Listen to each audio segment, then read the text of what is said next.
Occupational structure refers to the distribution of people through different economic activities in the labour force.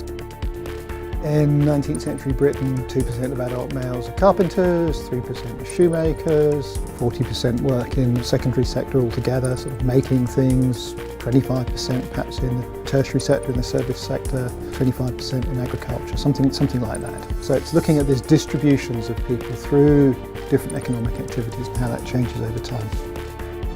And for most of human history, people probably spent most of their time awake working. And occupations tell you what people were doing, and they tell you the range of economic activities that were there in our society.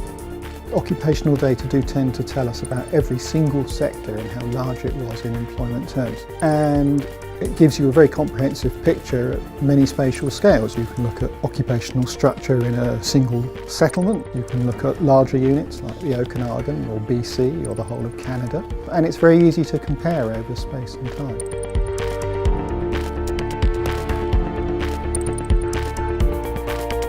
As a researcher, this project brings a really exciting opportunity to work with international partners, to work with the rich history of the Okanagan, and comparatively coming from the work of the Institute of Design Innovation across the Highlands and Islands of Scotland.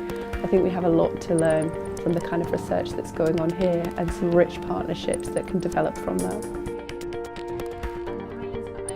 By engaging in discussion, we can possibly make visible what is invisible within some of those statistics. So I think it's really important to do that kind of research, but then also to talk about it, to bring it to life.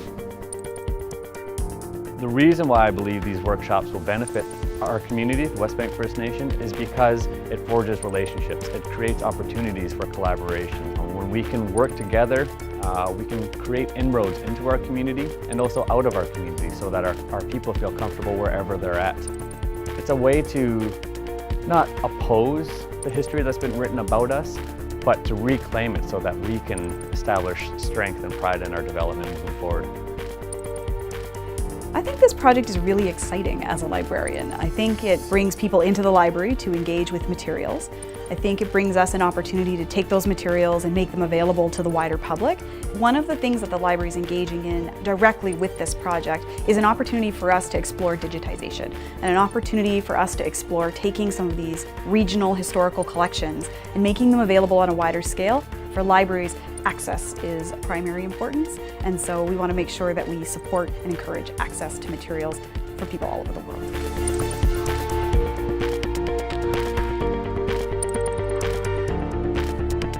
As a multidisciplinary research centre, it's really crucial to our work to constantly be looking towards new partnerships and new engagements, because we can really learn different ways of approaching the work that we do in communities as well, and bringing new rich data into that and sharing our findings across the world.